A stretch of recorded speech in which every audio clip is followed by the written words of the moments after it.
Panthers lose on a last-second field goal, 30-27 to the defending champion Kansas City Chiefs. Here to talk about it with me is Julian Council, right here on the field where it happened. Julian, it's a loss. It's the NFL. I'm not sure how much you can toss around moral victory.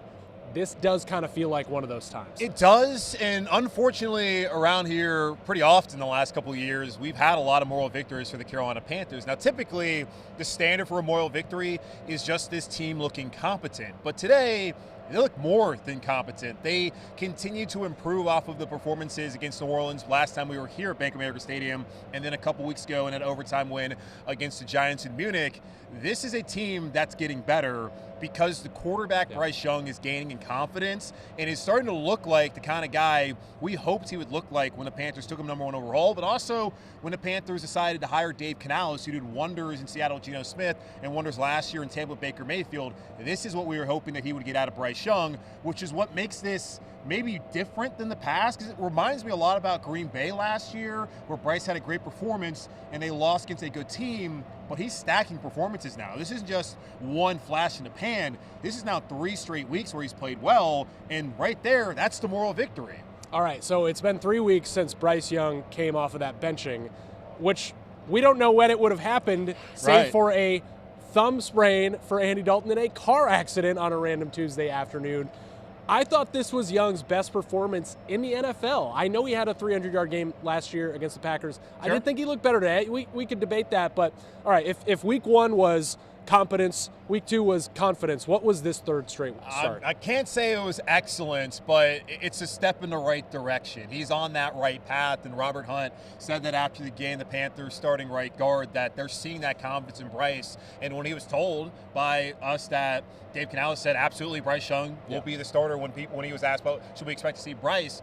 And Robert came out and said, look, we've all seen him play recently, and I agree with you. This is the best game. When you got to last year against Green Bay, while statistically that was his best game in the NFL, look at the defense he was going against today compared to that one in Green Bay. The coordinator for the Packers last year is no longer the coordinator for the Packers this year. Steve Spagnuolo has a couple Super Bowl rings. Possibly the best of all time. Right. He shows you whether you can play the position or not. He exposes young quarterbacks. Bryce Young didn't get exposed today. Bryce Young showed that he can be the guy moving forward, and that's exactly what everyone wanted to see in Carolina when they drafted him 18 months ago, and what they were hoping to see once he came back into the starting role. And you do bring up a great point.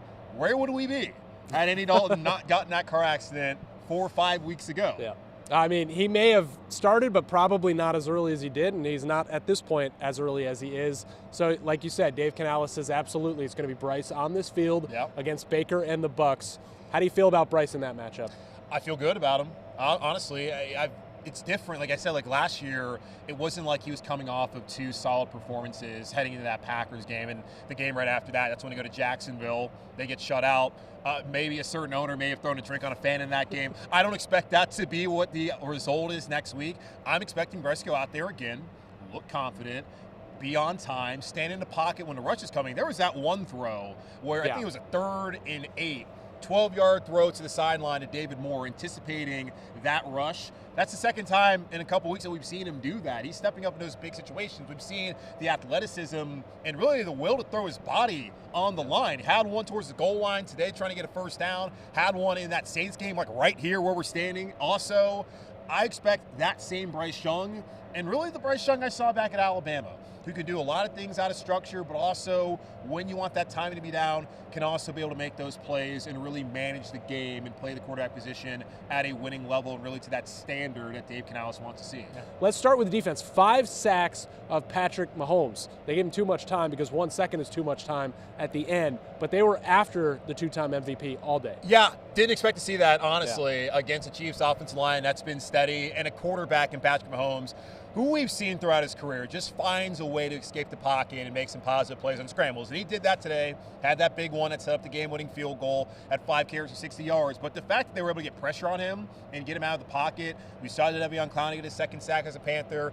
2 times now in 2 weeks we've seen a sack from DJ Wonnum. Deshaun Williams was in there. And on that drive, those 2 drives where they forced a punt, is understand, The Panthers did not get off the field defensively until 7:01 left in the game there in the fourth quarter. They had a J.C. Horn at his first career sack. We saw 3 sacks on those 2 Chiefs drives and a pass rush that honestly was swarming there for a minute. And that's not been something we've been accustomed to or really should expect just based off of the personnel they've had at points in times this season. That is a positive. I know we talked about this after that game in Munich. They're taking steps in the right direction defensively as they're getting healthier. Murray Barno, his practice window's been opened up, so maybe he can help with the pass rush. I felt like this would be a better unit moving forward than we had seen in the past because they were coming together. And A'Shawn Robinson and Josie Jewell both talked about that after the game against the Giants in that win. We saw more of that, and we saw a pass rush that honestly was shocking to see and something we have not seen all year long. When Ejiro Evero is dialing up DB blitzes for J.C. Horn in the second half against Patrick Mahomes, doesn't that tell you that he thinks this defense is getting better? Absolutely. He has confidence in the guys in the back end like he has not been able to have, and this is now the second game where J.C. Horn, Mike Jackson, Dane Jackson have played the 3 corner spots, and Xavier Woods and Jordan Fuller have been out there at safety.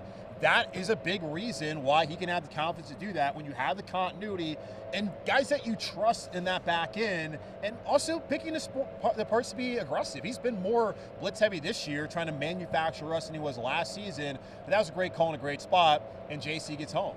All right, so this is the second week in a row where the Panthers have played in a very tight, down-to-the-wire game. What have you learned about Dave Canales in some of these late-game moments, decisions? What have you liked? What have you want to see more of, I guess? I do think he's handled the clock correctly. I don't think we've had any issues as far as that goes. He's been decisive in his decision-making late. Looking at the past game, he's not been afraid to throw the ball down the field. The Saints game, they set up that game-winning touchdown on a PI. Again today, they tie the game on a PI where Chuba Hubbard runs it in, they get the 2-point conversion. So I'm appreciative of the fact that he is not afraid to let Bryce Young cut it loose in those situations.